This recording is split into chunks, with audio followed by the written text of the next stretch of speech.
Bolo Krishna, Koro Krishna Shika. And surrender your life, surrender your heart to Him.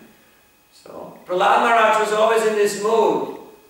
Navodnijaya Paraduratya Vaitaranya Stadirigana Mahamrita Magna Chitta Shuchetato Mukacheta Indriyarta Maya Sukaya Baramudva Tovi Mudhan. Always meditating, how can I help these Vimudas, these fools and rascals, to become Krishna conscious? And we can see here, people are nicely dressed, they're nicely fed, they're nicely housed, but still, there is a great sense of dissatisfaction. There's a great national psychosis, some sort of lethargy, of apathy, of depression. In German we call it Wohlstandsverwahrlosung. Or people become, they become so bored and fed up, so tired with all of their material standard of life. They get sick and tired of it. Can you feel that feeling? Or is it just me? No. Of course, there are always new crows. The immigrants, there are always new crows who are coming, who are, oh, hygge, oh, sense gratification, oh, very nice, I like this. And they're very enthusiastically playing the game. But the old crows who have already been there for a few decades, they kind of, it's kind of boring, It's just not really happening. Maybe we should just, kill ourselves. Go some other place, So, the materialists, they're always illusioned. They're always bewildered. They don't know what is to be done and what is not to be done. Pravrittim cha, nivrittim cha, janana vidurasura, na shaucham na pichacharo, na satyam te shuryate. But when a devotee comes and wants to share Krishna consciousness with them, one thing they know, no, this is very dangerous. You see, they tell their kids, go get drunk, go take drugs, go have sex, go ruin yourself. But don't go to the Hare Krishna. This is dangerous. You can see, even parents or school teachers sometimes, you have teenagers, and you talk to them, and then they come, and they don't know what it is, but they feel. Ooh, very bad, very bad, very bad. And it's heartening, it's really inspiring for the devotee to see how they react. Sometimes you just go up to them with the book and they're So that's why we say, I show you the book and I tell you who you are. You can talk with somebody and you think, oh, what a nice person. Have you ever done that? And then you take out the book. The teeth come out. Oh, it's okay, it's okay. It's really, it works. The process works. So, we have nothing to be afraid of. Because even Maya, the material energy, is a servant of Krishna.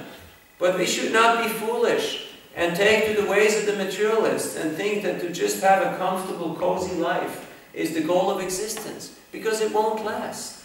Srimati Radharani says youth only lasts for a few afternoons. And all of a sudden you're middle-aged. And you look at all the young people and you go like, oh, I'm feeling tired. I'm tired before breakfast already. Welcome to middle age. So, this body is growing, it's born, it grows, it creates byproducts, it dwindles, and it dies. There's nothing you can do about it.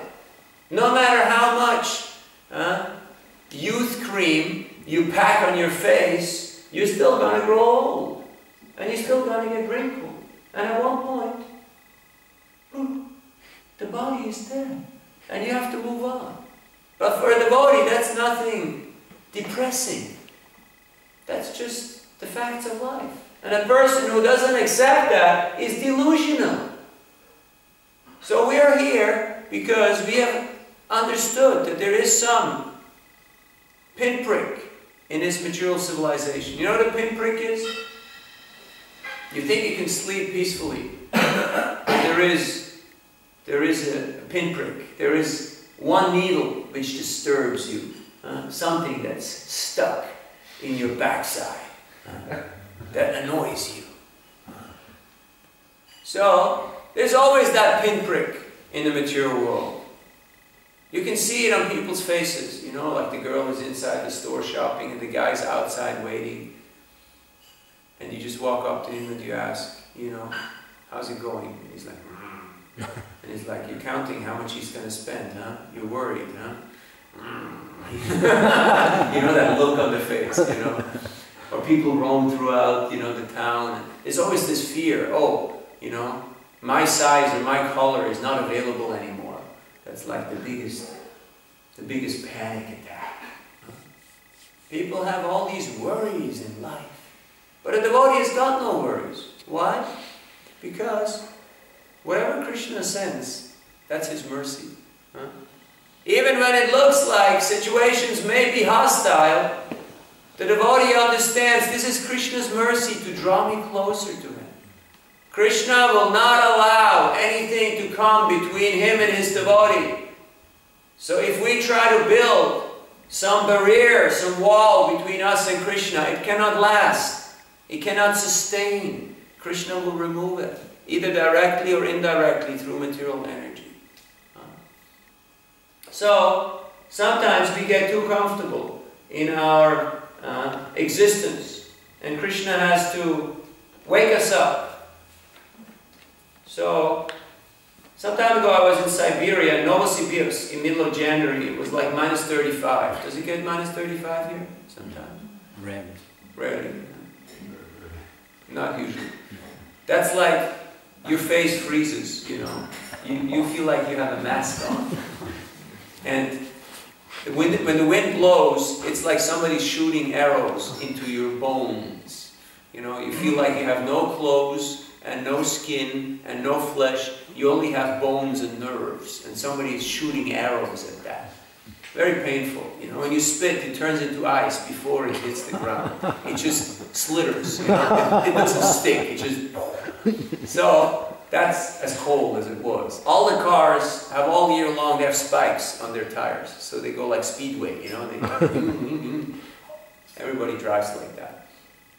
So I was there, and of course the heating is on all the time, and it's free, because that's the way how that area works. Everything is free, because all the taxes are on the vodka. So in this way, they make the money back, you know. But there's free heating. You know, we have free heating for you. Huh? So you pay in different ways. And I was there at a festival, and we had a Sankirtan meeting, and one devotee told a story which I like to share with you before we end this short class. Because today I feel inspired to say something about Russia, because they're very sincere and very extraordinary devotees there. So, and he was telling how he was distributing books in a town in Siberia. Now Siberia is very vast, it's huge, huge area. And it goes all the way up north. So it's like if you go to northern, you know, parts here in Scandinavia, where there's not that many people around. So he was distributing books in a town, and in a walking street he met another devotee who was distributing Bhagavad Gitas. And he asked, hey, Haribol Prabhu, which temple are you from? And that person said, I don't know any Prabhu. And I don't know any temple. So he asked him, well, what are you doing here? He said, well, you know, 2 years ago, I bought this Bhagavad Gita in this walking street from a person like you. And I read it, and it's the best book I've ever read in my life. And at the end of the book, Krishna says that if you want to become dear to me, then give this knowledge to others. So he went to a copy shop, and he had 100 copies, Xerox copy. And he had them cut and bound. And he went on the street and did the same thing like this person did to him. He went up to people, hello, how are you? You know, check this out, have a look. And he was getting donations. So he started the process of Sankirtan without temples, without devotees, without training, without anything. So sometimes I have this fear, what if we become a little too complacent, a little too comfortable, a little too institutionalized? In some parts of the world, ISKCON is becoming an organized religion. And it's a scary thing, because we're becoming very much entrenched, like any other organization. just worrying about its own issues. And it's a little inbred world, like that. And not really relevant to the rest of the world sometimes. So what if this happens to our organization? I have this fear sometimes, because some of our temples and some of our countries are becoming quite organized. They're becoming quite established. But then I hear stories like that, and I can go to sleep peacefully. Because I know that somewhere in Siberia, somewhere in Greenland, somewhere in Patagonia, or in the sub-Saharan desert, somebody will find this Bhagavad Gita, and will read it, and will say, hey, this is it. This is what we have to do. We have to give this to the people. And they take this to heart, and they become revolutionaries. Now sometimes we think revolutionaries are those people, in black dresses, and they jump from airplanes, and they throw bombs, but it's not what really makes the revolution happen. Revolution is if somebody has a difference of opinion, a different idea, a different conviction and ideology, and is ready to die for that ideology. And is ready to spread it, even if it's not the standard, not the status quo, not the common denominator that everybody would agree upon. Just like if here in Denmark you would argue that sense enjoyment is not the goal of existence, people would say, what's wrong with that guy? What went wrong with his childhood? So, we have to introspect and see, what is my value system? Jai Shri Shri Jai. What do I hold sacred? What is dear to me? And how can I get the mercy of the spiritual master? If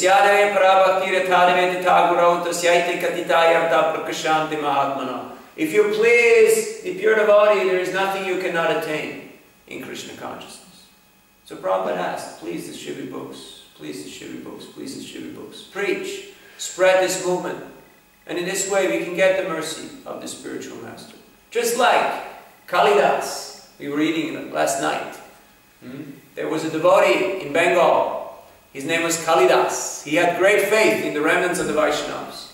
And by begging, borrowing, or stealing, he would get the Mahaprasad, the mercy of the Vaishnavas. So, one time he went to the house of a devotee who was from a Shudra family. And he gave him mangoes, and he had a nice little discussion, and that devotee asked him, what can I do for you? And he said, you can give me the dust of your lotus feet so I can take it on my head. And that person said, this is not very funny, because you're a Brahmin and I'm a Shudra, so this is not going to happen. But anyway, thanks very much. And he went back into his house. And then Kalidas saw on the ground the footprints. And he went and he took all that dust and he smeared it all over his body. And he took it. And then the Vaishnava, he offered the mangoes in his mind to Krishna Chandra, to the Lord. And then he ate it. And then his wife ate his remnants. And then they packed it in the banana leaves and tree bark and they threw it out to the garbage. But Kalidas was hiding. And he went and he got those seeds and skins, and he ate them, and he was very happy. Now, when Chaitanya Mahaprabhu was in Puri, when he went to the temple of Jagannath, you see sannyasis would walk barefoot. Sannyas is not that you live a fancy life and you have all the gadgets and all the nice stuff. Sannyasis would walk barefoot, no shoes, and they had no possessions. The only thing that a sannyasi has is his danda and his water pot, his kamandalu, and his chanting beads. And he may have a spare set of clothes, may or may not, depending on his lifestyle. And that's as far as it goes, as possessions are concerned. So Mahaprabhu would wash his feet at the steps. It's 22, was it 22 or 25? Something over 20, around 22 or 25 steps to go into the temple. So there was a ditch there, and he was washing his feet. Govinda was carrying the pitcher, and there was a strict order, no one is allowed to touch the water that has washed the feet of Mahaprabhu. Govinda would make sure. But Kalidas, he came and he stuck his hands out and he filled his palms and he drank that water and he put the hands back a second time and he drank and he put them a third time and he filled his palms with Charanamrita of Mahaprabhu's feet. Would you like to get that Charanamrita? Yeah. You're drinking it every day, right here.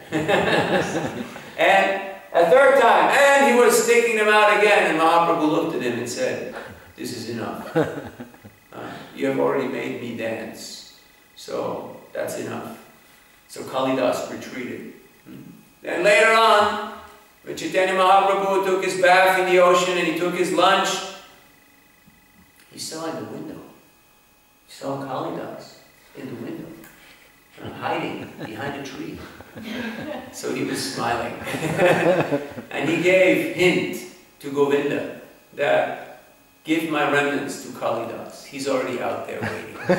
Why? Because he knew that Kalidas had faith in the mercy of the Vaishnavas. It is stated in Chaitanya Charitamrita that Kalidas took the remnants of Maha Prasad of every Vaishnava in Bengal. Now in those days, there was a lot of Vaishnavas in Bengal. So he did not think that I'm somebody extraordinary, it's just me and my guru, our little club, and everybody else is just a disturbance in life. But he was thinking, I want the mercy of each and every Vaishnava. And because of that, he got the mercy of Chaitanya Mahaprabhu. So if we want the mercy of Mahaprabhu, we have to engage in Sankirtan, some way or the other. Because this is the Yuga Dharma, this is the process for the age. This is why we're here for. This is why we came to this movement. We want to taste this higher taste of Krishna consciousness. We're not just here to go through the motions, you know, doing our little rituals like that. This is not occupational therapy. This is Sankirtan. So there is no other devotees in this movement than Sankirtan devotees. Now you might be a cook, you might be a puchari, you might be a manager, you might be a driver, you might be a preacher, you might be a book distributor. But we're all Sankirtan devotees. And we should all engage in the congregational chanting of Hare Krishna, Hare Krishna, Krishna Krishna, Hare Hare, Hare Ram, Ram Ram, Hare Hare. In the good times and in the bad times. When it's easy and when it's difficult. Now initially in Russia it was very difficult. Now it's becoming easier, but it's still difficult. They still don't have proper temples in most places. Even Moscow, they took the land back because they did not start the construction, because they didn't get all the permits. And we're here in Copenhagen, and we have a beautiful temple Krishna has given you, a very suitable location. But still, we're thinking, life is tough. Because you don't know what you have. 2/3 of the planet struggles just to get food every day. 2/3 of the planet makes less than $2 a day. Can you imagine making less than 10 krona per day? You cannot imagine. You know, that's 2 of those round, big round coins with the hole in it. You get 2 of those per day. Here you can even go up to the beggars and they will give you 10 krona, right? Even the beggars will give you 10 krona. There's countries where you have to go up to 20 people before somebody has got 5 krona that they can give you for a small book. So, don't take it for granted, or else you will have to come around another time and start in a different geographical location where the people are carrying all the goods on their heads, you know. So don't take it for granted, because just because other people did the austerity, they did the yajna, doesn't mean that now we can just relax and sit back and enjoy. Because Maya will eat you alive. Because in every place there is a national karma. There is a national tendencies. And I can see that they're quite strong and they're quite suicidal in this place. Everybody's really going full speed, like the moths into the fire, burning themselves out to the maximum. You can hardly find any kid who hasn't tried and done anything. They have tried everything and they have done everything by the age of 20. And they're already fully burned out.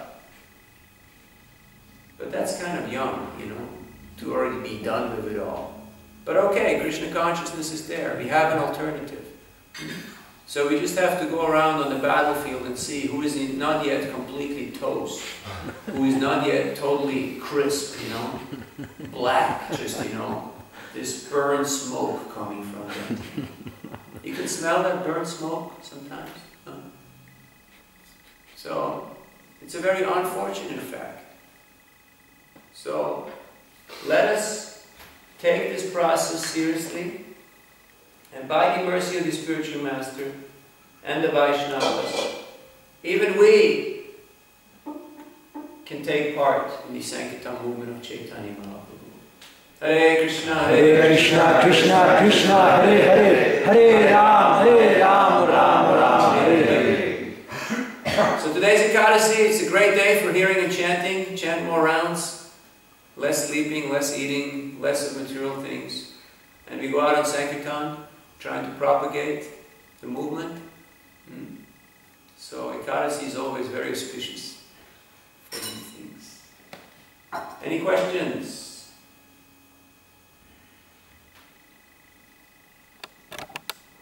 Okay, thank you very much. Srila Prabhupada ki jai. Prabhu ki jai.